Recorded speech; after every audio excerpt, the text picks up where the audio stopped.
Hi, welcome to Key Questions with Key Staffers. My name is Jim Adderhold. I'm the Vice Mayor for the town of Fort Myers Beach. This is a show where we find subject matter experts, particularly as it relates to post-Ian cleanup and recovery efforts, and we really take a deep dive into the tough issues of the day. Abraham Lincoln once said, "Let the people know the facts and the country will be saved," and this is our small attempt to do that.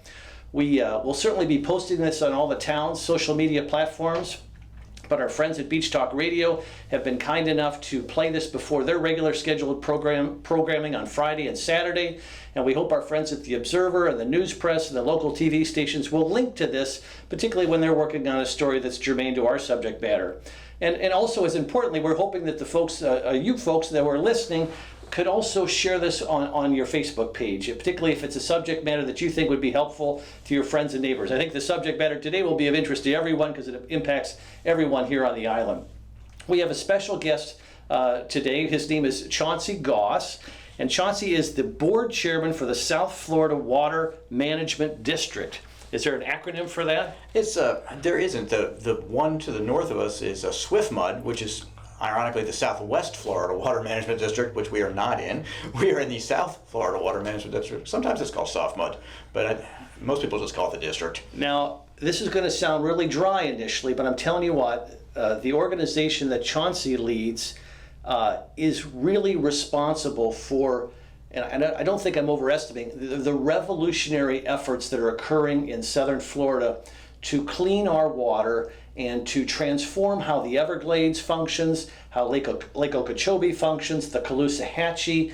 It is going to be, we're talking billions of dollars that are being sent to this important task, and particularly given the challenges that we faced most recently with Hurricane Ian and now with the most recent red tide dynamic, it's really critical to talk about this and to encourage people to get in touch with their members of Congress, their state legislature, support the governor, the president, just to support these efforts, which are really ongoing and substantive. And I want to help tell that story this morning to give people, not only to find out where we are today, but also give them a message of hope that the future is very, very bright down here from a quality, clean water standpoint. So, Chauncey, as we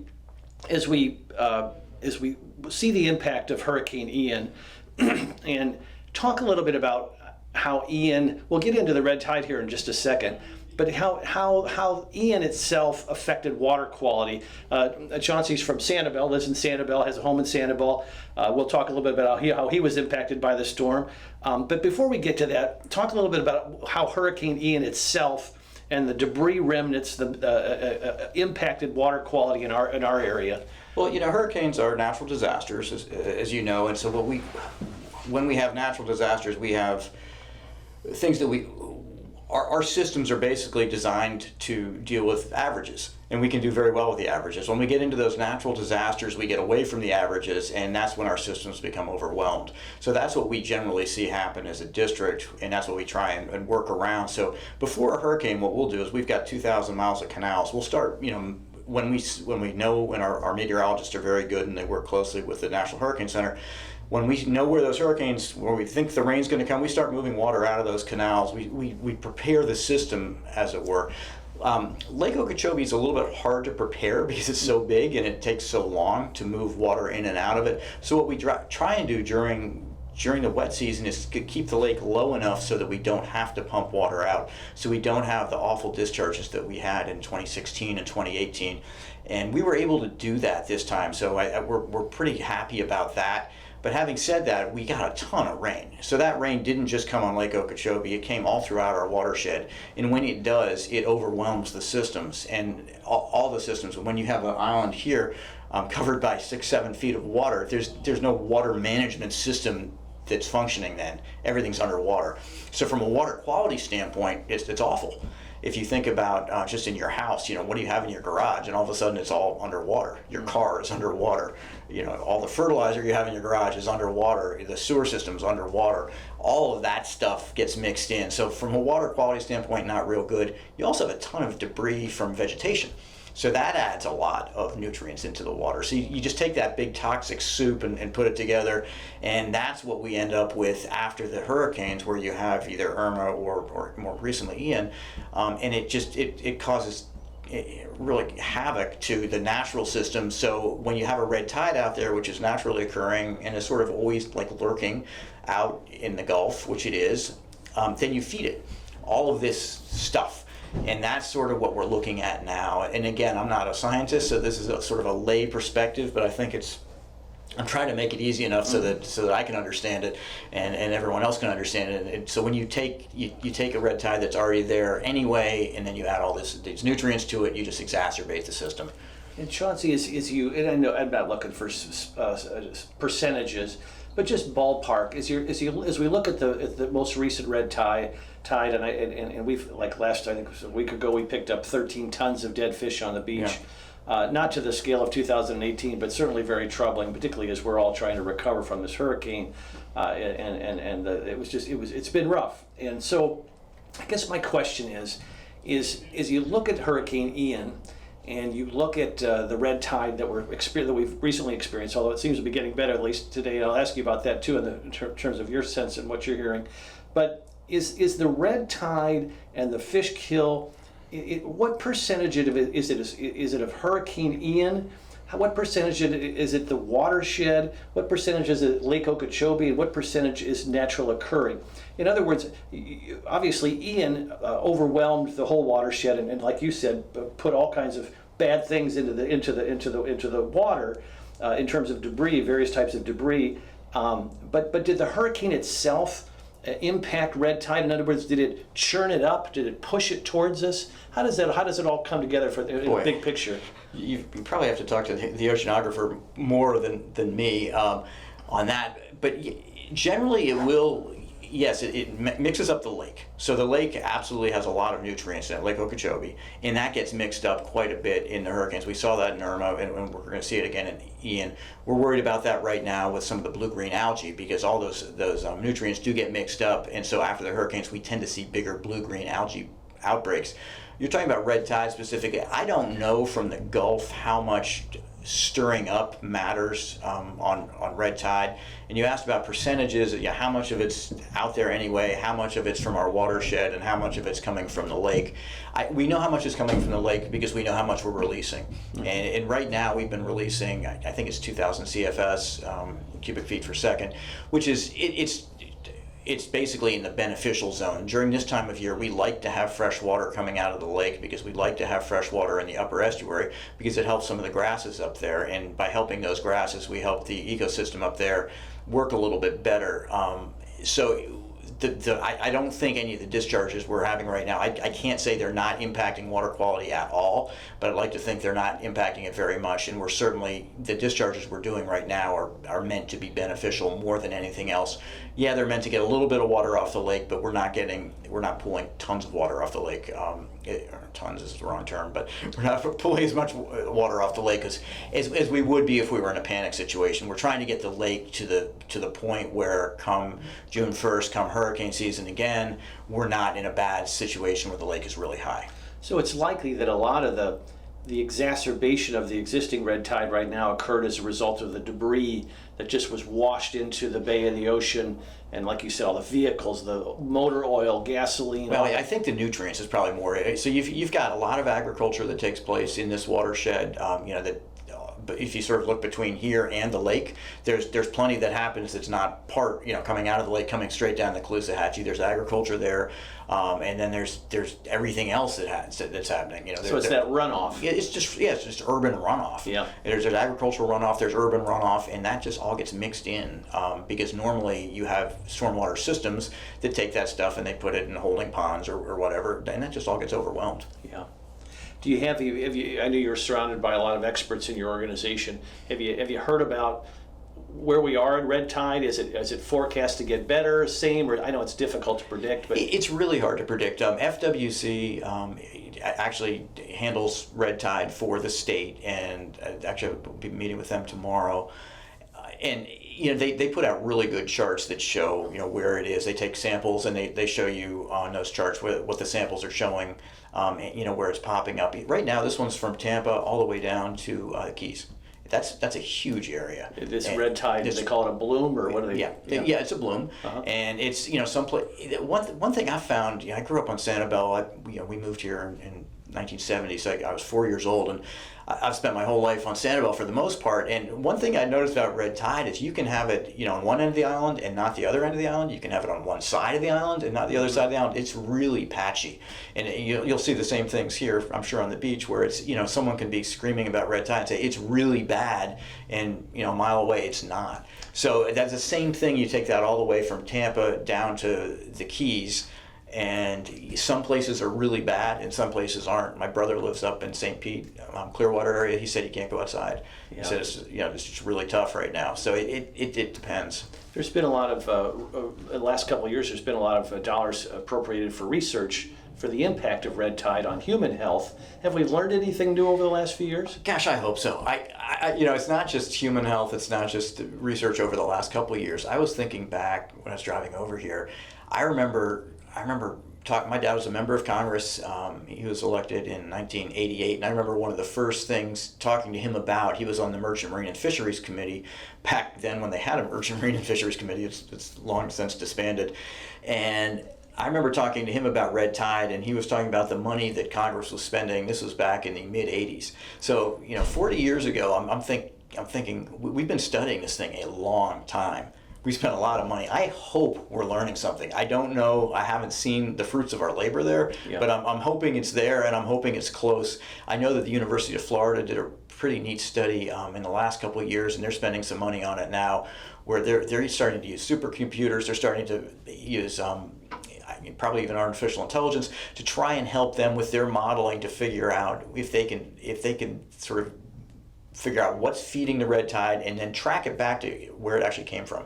So you can then go in, when you know that, then you sort of have a rifle shot approach to being able to fix the problem rather than a shotgun approach. So you can say, okay, the problem is coming from here, and if you can get really good, you can say it's coming from that community and it's that field, or just absolutely narrow it down. But in terms of human health, should people just trust their senses? In other words, if you're out there and you're coughing, and or should they avoid it, or how should people worry about it? Yeah, I'd leave that to you and your doctor. But I think if you've got respiratory issues, you need to be aware of it. And I've known people over the years. We used to live in Boca Grande, and Boca Grande gets really bad red tides. I remember in the 90s, I knew people there who would just leave, for a month, because it would settle in, and it was really, if you had asthma, it was very difficult to breathe, and you probably shouldn't be around it. We're doing a lot more research now, and I know Lee Health had been doing some research, I think also with Martin Health. Martin Health was looking probably more at the blue-green algae back in 16, 17 after those outbreaks, but Lee Health was also looking at it, and I think they started to code in the ERs respiratory issues, whether you've been exposed to red tide or blue-green algae or water, so that they can start to maybe track back, and which is really helpful from the emergency room standpoint and the epidemiological standpoint. This may be a dumb question, but how does red tide kill the fish, and how does it? I think it just starves them of oxygen. Starves them, so it suffocates. And again, I'm not a marine biologist. I'm guessing on that one, but I think so. So, as I follow this issue, and I've been in public service for 35 years, and in politics to some extent, and I was here in 18, and it was really apocalyptic, quite honestly, in terms of a red tide and fish kill. Oh, God. There were mountains of fish, and I'd never seen anything like it. Bulldozers literally taking. We were living on the beach, and it was again apocalyptic. I've never seen anything like it, and it was great to see. We had a new governor come in, new legislature, and they took a whole fresh approach. And normally, again, being somewhat cynical in politics at my age. You generally hear this rhetorical flourish, and then all of a sudden nothing happens. But something did happen. Significant dollars were appropriated to take some massive steps to try to get to the core challenges of red tide. And I was so encouraged by that because one of the things that Fort Myers Beach is working on, we're working on a $32 million beach renourishment plan. We're going to have an emergency dune, a berm that'll be put in initially, then a renourishment, and the beaches are going to be spectacular in a year from now, maybe even a little over a year. And then you couple that with some of the wonderful things that are happening that you're doing, and I don't think people realize the hope that's coming. And I wanted you to talk a little bit about that. Before we get into the details of the money, let's and I know we've got some viewers who are extremely sophisticated on this, but others who are sort of wondering what we're talking about. And I wish I had a picture of a map of Florida on the back here, but you've got this giant Lake Okeechobee in the center of the state, and it's when it reaches capacity, it's sending water to the Caloosahatchee, which feeds into Sanibel and Fort Myers Beach there in the bay. And one of the things you guys are talking about, and I want you to get into the more granular talks, but you're thinking about using some massive reservoirs to catch that water so you can control the flow better, but you're also going to potentially clean that water as well before it comes down the river. Is that an oversimplification? Sure, but it's accurate. Okay. So it's okay. But again, the other concept is, years before we had all this development here in Florida, the water would flow south. And we've done a bunch of stuff over the years to the Everglades, all these roads that go across east to west that have blocked that water from flowing south. And as the water flows north to south, going through the Everglades and all these marshes, it gets naturally filtered and cleaned. And we've eliminated through our intrusion a lot of that cleaning process that occurs.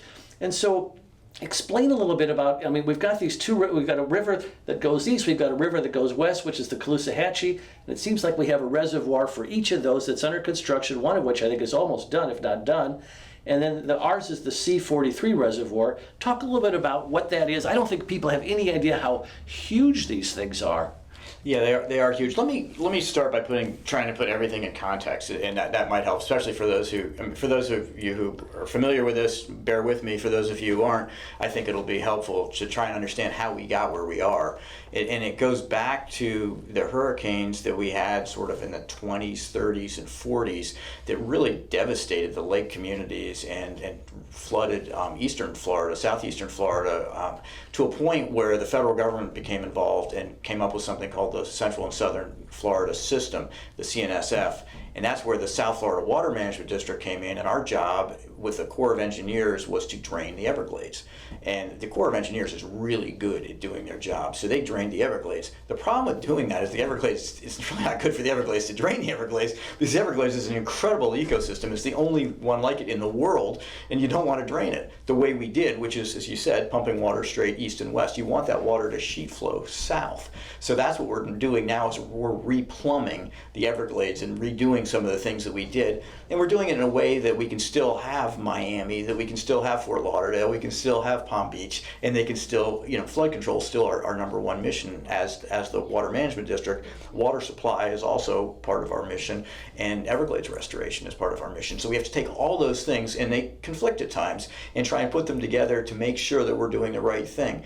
Going back to 2018, the devastating red tide we saw here, we had then candidate DeSantis come down, and he was very inquisitive and wanted to know what was going on down here. He wanted to know what was going on with blue-green algae. He wanted to know what was going on with red tide.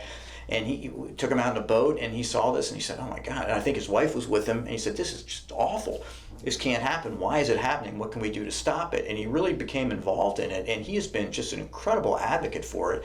And when he had his first budget, I think it was the second or third day in office, it was his first executive order, he said, we're going to spend $2.5 billion as a state to try and address these issues. Over the next 4 years. Over the next 4 years, and that was his first term, and he actually exceeded that with the legislature. So we say thank you to the legislature, thank you to the governor, and we, the Water Management District, are part of the executing agency for that.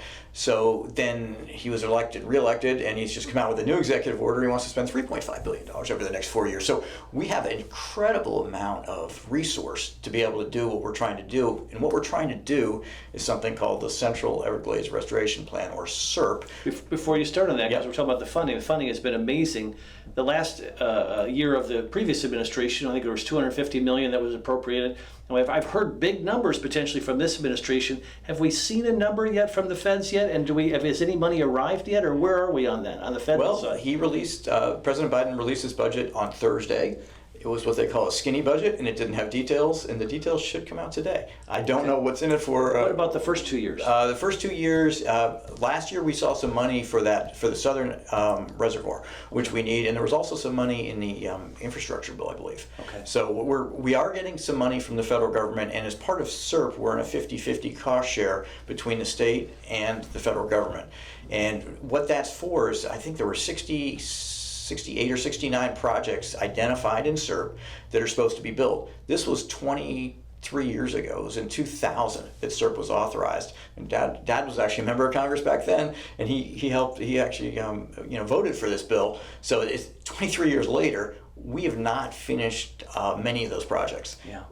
And going back to what you were talking about, probably the best ways to deal with the water that we have in South Florida, we get 52, 53 inches of water a year, but we don't get, an inch of water a week. We get, over the last 3 months, I don't think we've had any rain.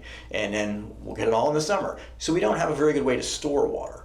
And that's what we're trying to do, is we're trying to figure out how to store water. We can't go down because we're Florida. So what we're doing is we're going up, and we're creating these reservoirs. So we've got 3 reservoirs planned right now. One was just completed. That was over on the east coast of the C-44 in the St. Lucie. That's in Indiantown, Florida. And C-44 is basically the St. Lucie River. Mm-hmm. We've got one on the Caloosahatchee River, which is also called the C-43, and that is in Hendry County, right after you go over the line, right before you come into LaBelle. It's on your right as you're driving into LaBelle.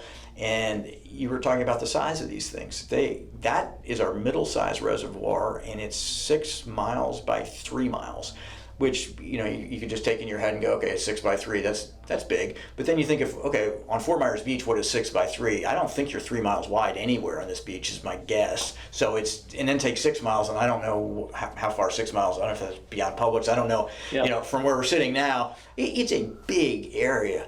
And that's it's like 10,500 acres. Yeah, Then when you start going into acres and acre feet, you absolutely lose me. But it's monstrous. It's huge. Yeah. It's huge. So that has been under construction for about it's been more than 4 years, but primary construction 4 years now. It's a little behind. We're working on that. The contractor's fallen behind, but we're trying to rectify that now, and then that should be done in the next couple of years. And then that's going to be great, because that allows us to store water during the dry season, so that we can put it back, or during the wet season, so we can put it back into the system when we need it. So C-43 for the Caloosahatchee, because originally it was predicted to be done 2023, right? It was. And so what's the hope then on that at this point? We're probably about a year behind. A year behind. So 2024 is the goal? I think so. Okay.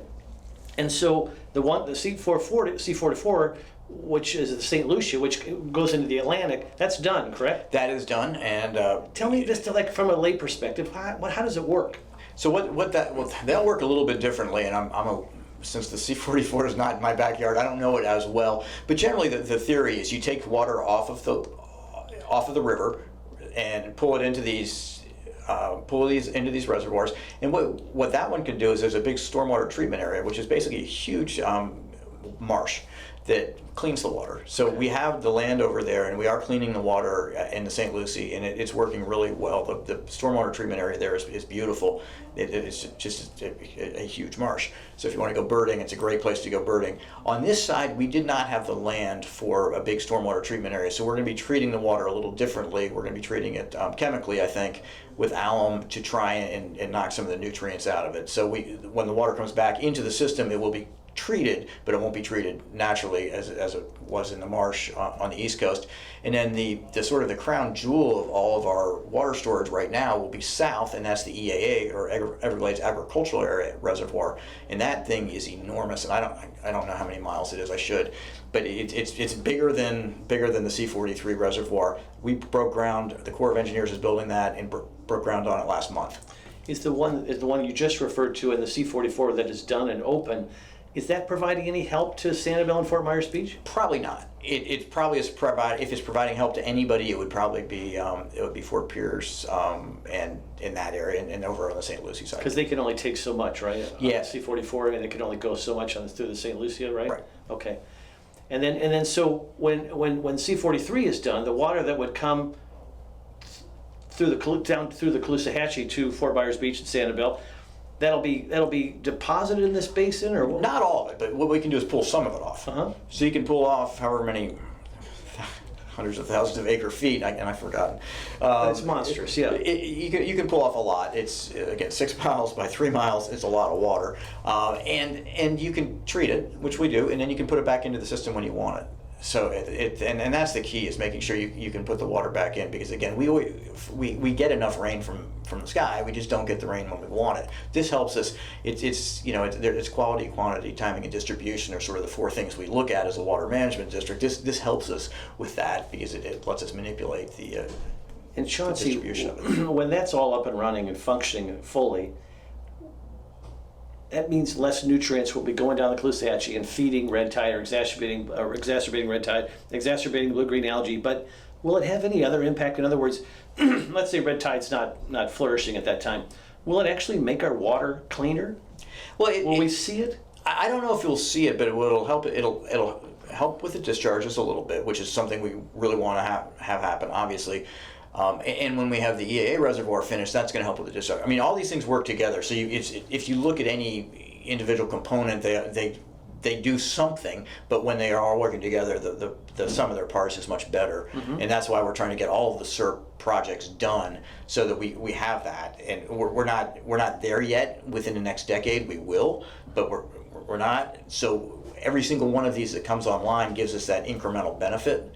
But we're it's hard for me to attribute how much any single one of them is going to do. I'm sure someone can, but we've got really smart modelers who can figure that out. But I think I read somewhere where C-43 will literally cut the amount of nutrients going towards our area by half, roughly. Right? Is that fair? Maybe coming from the lake. Yeah, that's what I mean. But coming from the lake, maybe it will, and I don't know. I should probably know that number, but I don't. It won't do anything for our watershed, and there's a lot of water coming from our watershed. Those are separate issues that we can work on as a state, and we are working on as a state. But it'll certainly help discharges coming out of the lake. So that you got 2 issues with discharges coming out of the lake. One is the quantity of it, and it's going to help with the quantity, so we can hopefully get rid of those really heavy discharges. And we can get some discharges when we want them during the dry season, and then also help a little bit with the quality. And again, I'm no marine biologist either, but as that water comes down the Caloosahatchee, that's obviously fresh water. When it runs into Sanibel, Fort Myers Beach, it hits the salt water. But it's important to have that Caloosahatchee flow at a certain level to keep the fresh water where it needs to be. Like you said, the grasses will flourish. So in other words, if the C-43 comes and not only cleans it, but also helps regulate the flow, that could create a healthier environment as well for our area, correct? Yeah, it absolutely does. And as water managers, we're very cognizant of, we have salinity gradients that we look at up and down the Caloosahatchee, and we're always when we're looking at our releases, we're trying to make sure those gradients stay where they're supposed to, so that they're most healthy for. I think we use oysters as one of our sentinel species, so we can sort of tell, okay, if the oysters are doing well, that's good for some of the other species, and the grasses are the other one. And that would mean the fish would flourish. Exactly. Correct? Better fishing, better everything. Where that fresh and salt water come together, it makes the estuary, and that is really the nursery for all the fisheries. Excellent. So your agency, the South Florida Water Management District, how does it jurisdictionally interact with the Florida Department of Environmental Protection? And you always hear about the Army Corps of Engineers, who regulates the flow from Lake Okeechobee. Those are some pretty big organizations you're working with. From a jurisdiction and a cooperation standpoint, how does it all work just from a lay perspective? Because I know it's incredibly complicated. It is complicated, and it's a very collaborative effort. We work really closely with the Corps of Engineers. The Corps is part of the Army and is federal, so it's the way it does things is a little differently than the way the state does, and a little differently than the way that the district would do things, because we're a district, so we can be a little more autonomous, and we can be a little bit more free flowing if we have to be. We've got I don't know, 1,400 employees, where the Corps, I don't know how big the Corps is, but it's got a lot more than that. And then the state DEP we work very closely with as well, and we work sort of, the DEP helps us coordinate with the way that the governor wants to go for his policies, and we work really closely with Secretary Hamilton from DEP. And that's a good working relationship. Our executive director, Drew Bartlett, used to work in DEP. He worked at EPA before that. He's got just a phenomenal career of working in water. So he knows everybody and knows everyone's, as you said, everyone's got their sort of their lane. So it's understanding everyone's lane and making sure that we're all working together to make sure that the public gets what they should be getting.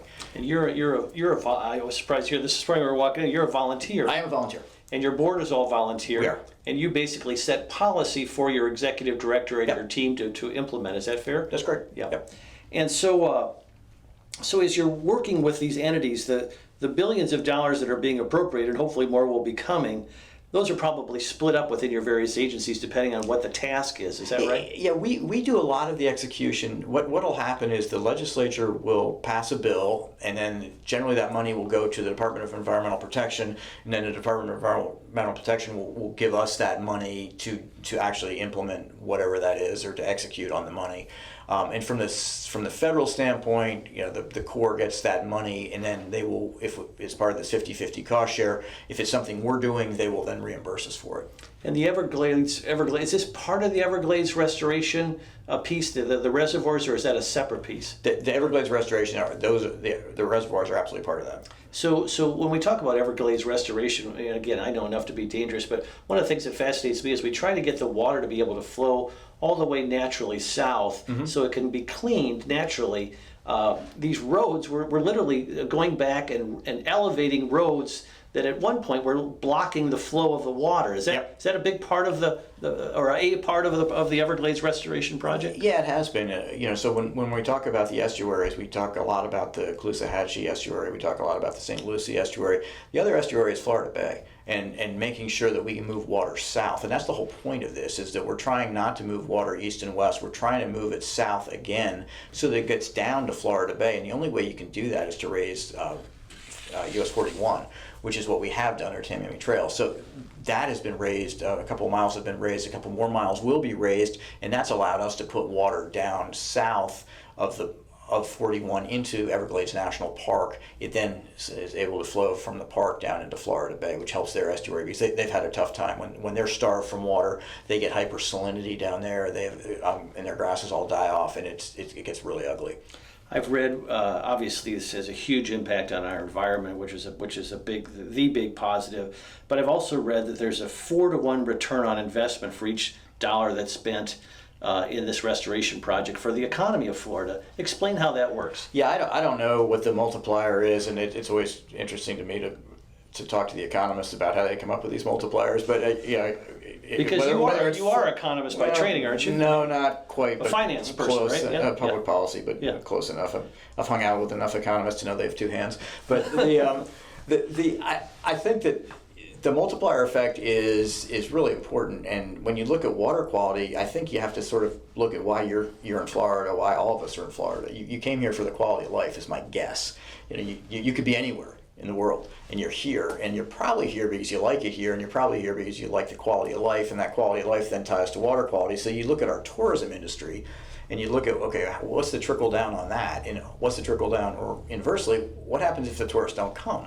So if you look at 2018, where you've got a tourist sitting in London going, gee, I want to go to Disney World, but then they're looking at pictures of dead fish on the beach in Fort Myers Beach and Sanibel going, oh, maybe I don't want to go to Disney World because that's in Florida. They have no clue that Disney World's nowhere near the beach. They're just saying Florida has got disgusting, dead fish on the beach. So there's a huge impact there where water quality, matters. So if we have a good quality of water, we have a good quality of environment, people want to come here. It brings the tourists, which as a homeowner here matters a lot to me because it means I don't have to pay tax.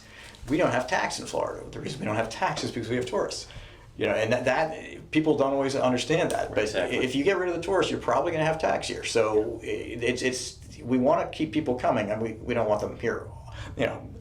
all the time, and but you want them here enough that they keep our economy going. It's just a huge engine. Then you look at sort of the trickle down on that. You look at the marine industry, whether it's boat building, you look at the fishing industry, you look at the guides, you look at the people who make tackle, look at the people who sell tackle, you look at the people who sell bait, who sell gas. I mean, it goes on and on and on. And that's what you have to pay attention to. So when you understand, when someone says, oh, well, this isn't really a big deal, you have to, well, actually it is, because it's impacting all of these people. And then you look at what we're doing with the hurricane. Now you look at the real estate industry, you look at the restaurant industry, the hospitality industry. All of those things were impacted in 2018. And that was all stuff that maybe could have been avoided if we had managed our systems a little better. And that's what we're trying to do now, is manage the systems better to have as little impact as possible on that economy and those sub-economies. And that's really encouraging, Chauncey. I remember back in 2018, I was just thinking about running for town council, and one of the things I was thinking about is how could we garner support for this restoration project for the Everglades and these reservoirs. And I was thinking, we have all these snowbirds coming down, and how could we get them engaged in this fight? Because when they go home, they could write their congressman, their House member, or their senator in Indiana. So we started this little project. We called it the Snowbird Advocacy Army, and the town, in cooperation with the town, we did a mail piece to all of our folks, encouraging people who are visiting as snowbirds, when they get back to Indiana, write your congressman, write your senator, and encourage them to support Everglades restoration, because you can't just have the Florida delegation is fighting in competition for a limited number of resources, as you know. And so you've got to help broaden that base of support. We did ads in all the newspapers, and we encouraged people that were down here visiting to write their congressman and then their senator. And we encouraged all the Floridians who were here to write their state legislator, encourage the governor. And there was already great momentum post 18 for this. But I think I guess I lead into that by saying, today, what can folks do to help? I mean, obviously they continue to write and communicate with their elected officials, but are there other things that people can do to be supportive? Well, what you just pointed out was incredibly encouraging, and people did write their legislators, and it was helpful. And you see that because when someone says Everglades now, people know what they're talking about. As you know, there's a tremendous competition for money and for dollars in Washington, D.C. There is in Tallahassee too. Mm-hmm. But what I found encouraging, particularly since 2016, 2017, and in 18 was awful. Our state legislators, when they start talking, particularly the ones from this area, water quality's probably the first or second thing they'll talk about, and that's really encouraging. And that means that our constituency here it's bubbled up.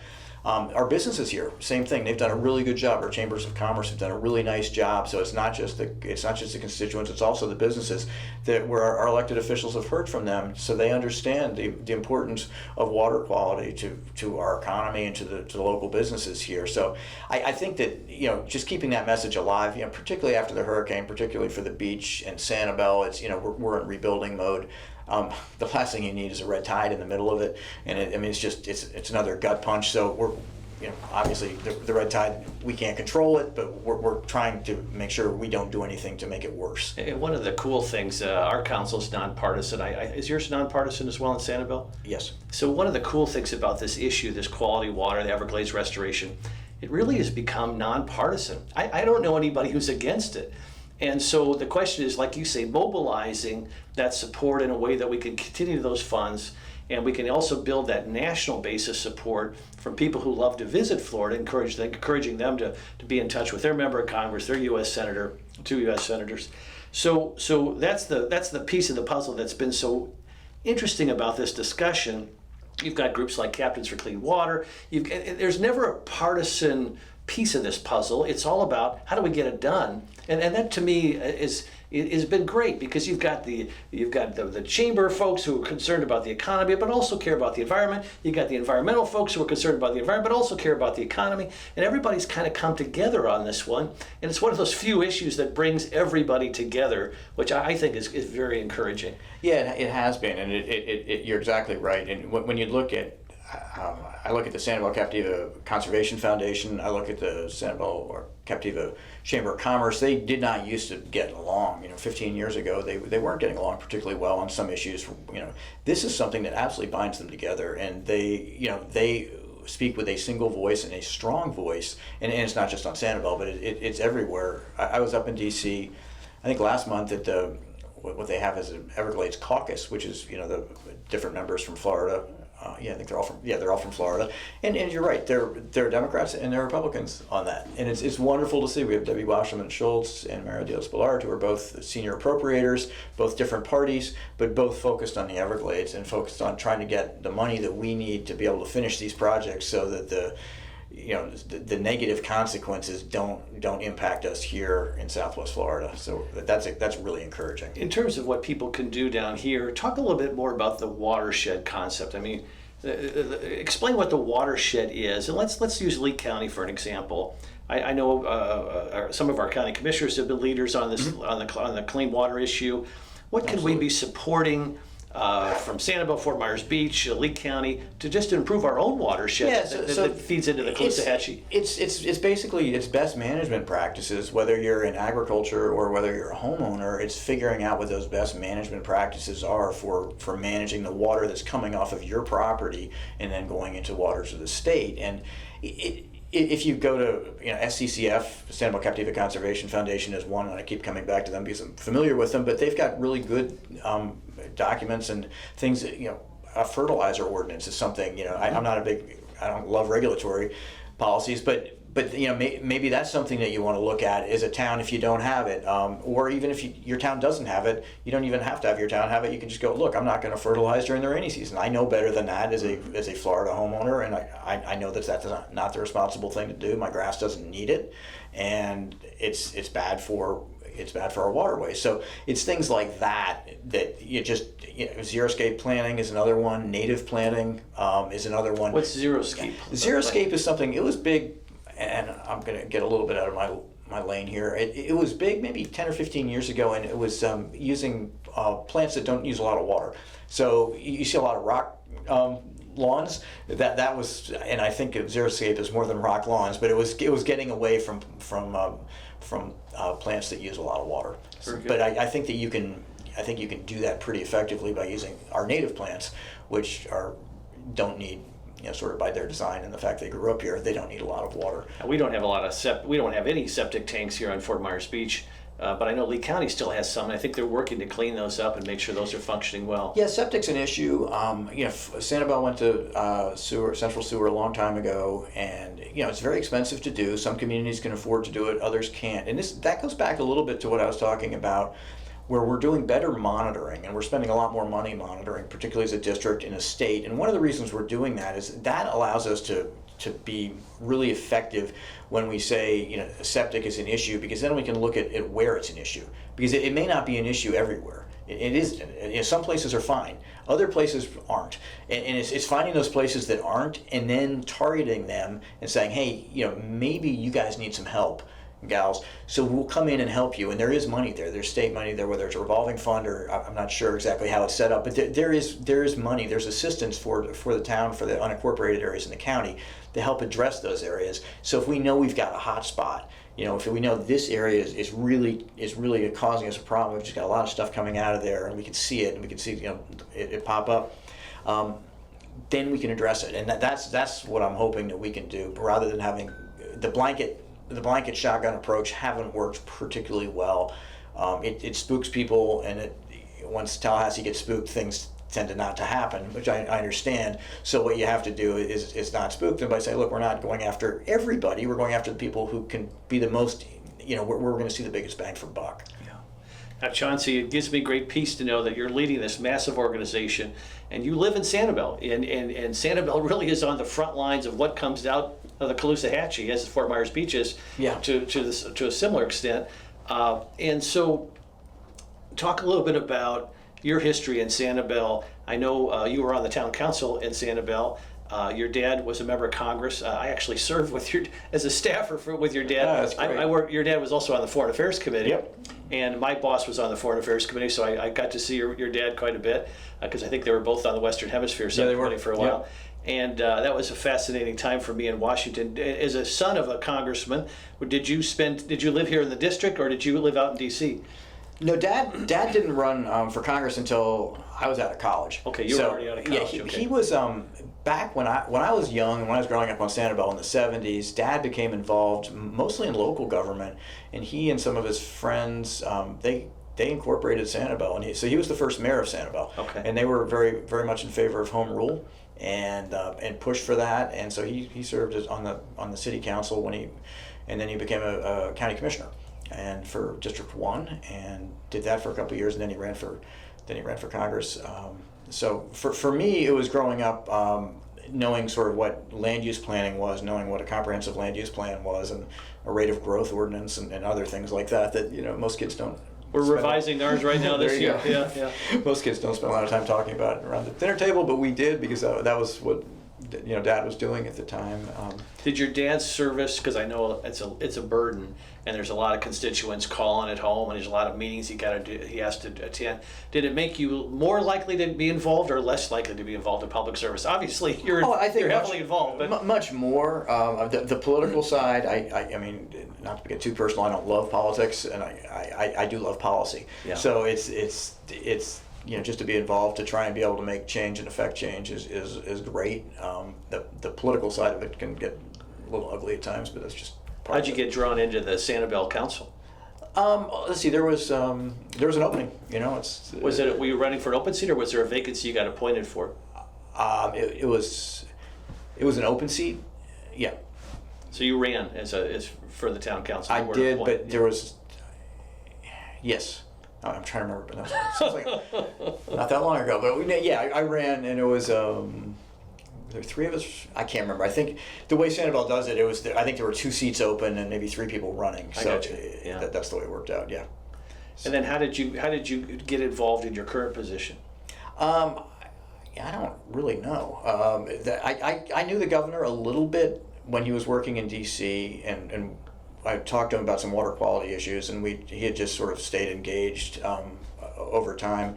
And then when he was running for governor, he was very engaged, particularly because it was 2017, 2018, and things weren't great, and he sort of knew how bad it was down in Southwest Florida, so we would have a lot of discussion then.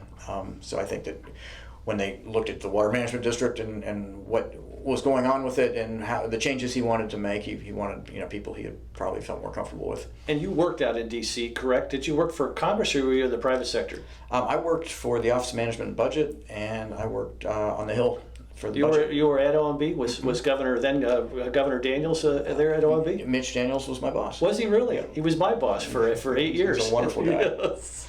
I was his insurance commissioner and his chair of the utility commission. I love Mitch. You worked for Mitch Daniels for at OMB. Boy, they used to call. I think President Bush called him the Blade. That was his nickname. He was the Blade. Because he was always looking to pinch pennies. Yeah. Congress didn't like him much. No, they didn't. He didn't have a lot of patience for Congress either, but he was a great leader. Yeah. No, he was good. He was good. And then I worked on the House Budget Committee on their staff. Oh, very good, very good. And so, talk a little bit about Hurricane Ian. Obviously, were you on Sanibel when the hurricane hit? I wasn't. My oldest son was getting married in North Carolina, so we evacuated on Tuesday afternoon up to North Carolina, and so I watched from there. It was an interesting wedding. It was a wonderful wedding, but it was a very bittersweet watching sort of what was happening to our community and our house. I have a ground level house on the east end of Sanibel, and it was destroyed, and everything we owned was destroyed. So I'm so sorry. And then, what was it like coming back to the island? And then, were you able to get back on the island? No, it was really hard to get back on the island, and it was surreal. We actually were just up on the other side of the bridge there by Pinchers. We launched and went over and just were in awe of looking at the devastation that happened over here on the beach, and then going back to Sanibel. I mean, it's unrecognizable, and our house was sort of unrecognizable. So yeah, it wasn't fun, but it's just, you look back on it, and it's every day is, and I'm sure it's the same for everyone on the beach. Every day is a new day, and you take the new day. Well, I just wanted to, first of all, thank you for being here, Chauncey. Chauncey's a volunteer, has a massive job, but also a massive opportunity to impact change for the better. It is. And I'm so hopeful for the future, and I'm so thankful for your service And I'm thankful you took the time to come over here today. I know you got a lot on your plate as you're trying to get your life back together, and you still have a full-time job and a family. And I just wanted to thank you for your service. Well, thanks for your interest in this, and thanks for advocating for it, because it's so important. And the more people who know about it, and the more people talk about it, it really makes a difference. It's just amazing when we go to Tallahassee. People know the issues now. I mean, I think they always did, but particularly now that they know the issues. This is clearly something that Governor DeSantis has been, he's been a strong advocate for, a strong proponent for, and that's been, it's been incredibly helpful. So we're making good progress, and we just want to keep that progress up. And as I said, within the next decade, I hope this is all done and it's going to be behind us, and then it'll be really neat to see the fruits of our labor there. Excellent. Well, thank you so much. Thanks for watching today. And again, if you find the content of this helpful and you'd be willing to share it with your friends and neighbors or post it on your Facebook page, we sure would appreciate it. And we're thankful for you being with us today and appreciate your time. God bless. Take care.